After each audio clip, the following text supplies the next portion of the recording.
organisir kawan-kawan muda cukup penting untuk dilatih untuk melakukan pemantauan pengadaan barang dan jasa publik. Hari ini adalah hari kesekian kalinya TI untuk mengorganisir kawan-kawan muda.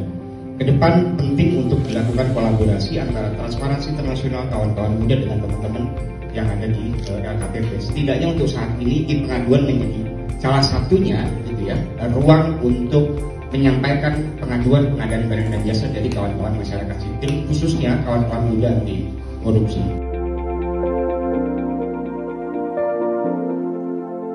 Hari ini saya diundang TI, USAID, kemitraan untuk berdiskusi dengan kawan-kawan muda dalam acara yang sangat keren, yaitu Youth Integrity Bootcamp 2024. Saya melihat anak-anak muda yang tergabung dalam acara ini benar-benar punya semangat yang tinggi, idealisme yang luar biasa, yang kemudian kita akan bersama-sama mengawasi penggunaan belanja negara, terutama supaya tidak dipakai untuk hal-hal yang sifatnya korupsi dan lain-lain. Jadi saya sangat apresiasi kegiatan ini, mudah-mudahan kita bisa terus bersama-sama mengawasi dan meminimalkan potensi korupsi, khususnya yang ada di pengadaan barang jasa.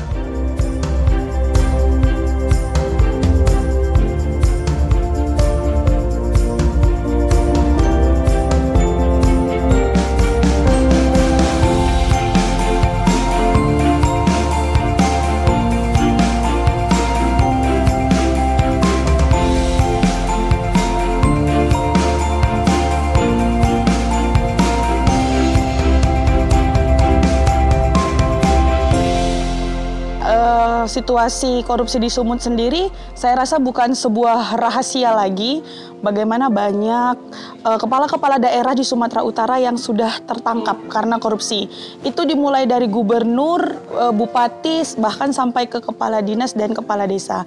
Jadi menurut saya situasi korupsi di Sumatera Utara ini sangat mengkhawatirkan dan meresahkan. Kita khawatir dengan keberlanjutan Sumatera Utara ke depannya melihat situasi korupsi hari ini dan background Sumatera Utara yang sangat terkenal dengan ada stigma dulu di Sumatera Utara. Katanya Sumut itu semua urusan menggunakan uang tunai.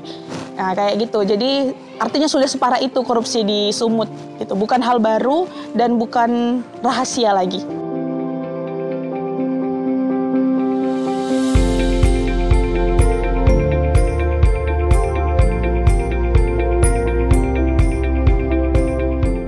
Ya, berbicara di Aceh, korupsi kita melihat sudah seperti budaya ya, bagaimana praktek korupsi dilakukan di semua tingkat, mulai dari pejabat tertinggi hingga aparatur desa. Dan ini menjadi keresahan orang muda yang saya terasa sangat tergerak untuk mengikuti kegiatan yang diadakan oleh TI Indonesia pada hari ini.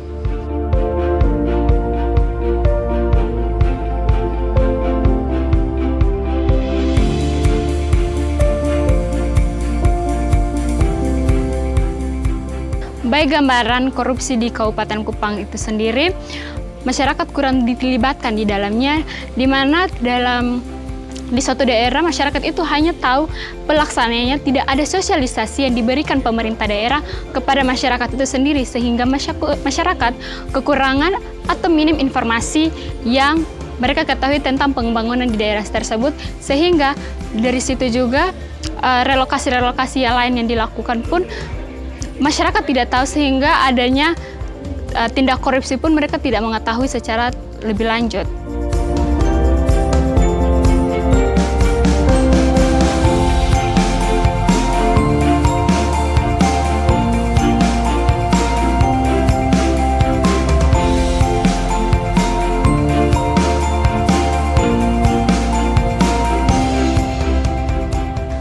Saya pikir tindak untuk mengurangi korupsi atau bahkan menghilangkan korupsi memang harus dilakukan sejak dini, karena bagaimanapun korupsi di level atas itu akan selalu diawali dengan kejahatan-kejahatan korupsi dari kecil-kecilan, sehingga dari sejak kita muda kita harus dibekali kesadaran yang tinggi untuk tidak mengambil hak orang lain sekecil apapun itu, karena kalau kita saat kecil kita terbiasa untuk melakukan itu, maka saat kita dewasa atau kemudian kita mulai mendapatkan jabatan-jabatan strategis tertentu yang membuat kita punya atau mendapatkan kesempatan yang banyak untuk korupsi, kita akan dengan mudah melakukannya gitu. Sehingga ya anak-anak muda, orang-orang muda itu perlu punya pemahaman bahwa mengambil hak orang lain adalah hal yang sangat-sangat buruk, sangat-sangat tercela gitu. Jangan dibiasakan melakukan dosa-dosa kecil, sebab saat kita melakukan dosa-dosa kecil kita akan menyepelekan dosa-dosa besar. Begitu pula dengan korupsi, saat kita menyepelekan korupsi kecil, melakukan kecurangan kecil, kita akan menganggap bahwa korupsi besar itu adalah hal yang sangat sederhana dan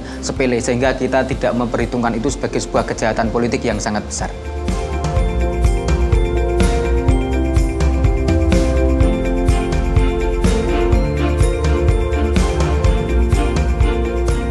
Bagaimana kita ketahui anak-anak muda ini kan punya energi yang lebih dibanding yang lainnya gitu, berapi-api dan menyala gitu. Jadi kalau Hapsari sih saat ini memang mulai masuk ke isu korupsi. Kalau dulu yang dipantau dana desa, hari ini kita memantau yang lebih luas lagi.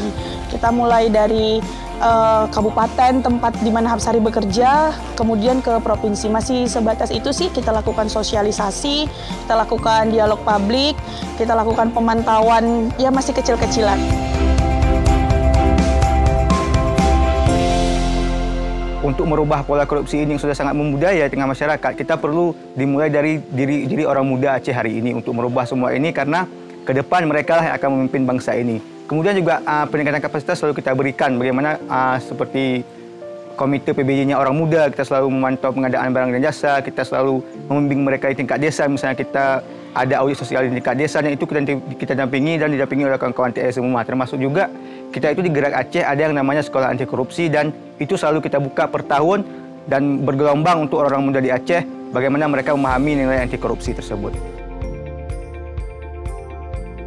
Ya, acara-acara seperti Youth Integrity dan lain sebagainya, acara pendidikan-pendidikan politik, pendidikan terkait korupsi itu menjadi sangat penting, karena ketika kita tahu, kita memahami banyak sekali langkah-langkah penanggulangan korupsi, kita jadi bisa punya tindakan-tindakan preventif. Kita juga jadi tahu di mana celah-celah korupsi itu bisa dilakukan, sehingga kita ketika banyak anak muda punya pengetahuan yang memadai tentang dunia korupsi, anak muda bisa menjadi salah satu leading atau ujung tombak dalam usaha atau kerja-kerja penanggulangan korupsi, atau bahkan bisa menjadi orang-orang yang bisa bisa menjadi penegak hukum itu sendiri, karena mereka jadi tahu celah-celahnya, tahu kesempatannya, tahu bagaimana mekanisme korupsi itu dijalankan. Maka acara-acara pendidikan, kegiatan-kegiatan yang berkaitan dengan pendidikan politik, pendidikan korupsi dan lain sebagainya sangat penting dan sangat perlu digalakkan dan sangat butuh untuk dilakukan oleh banyak instansi di negara ini.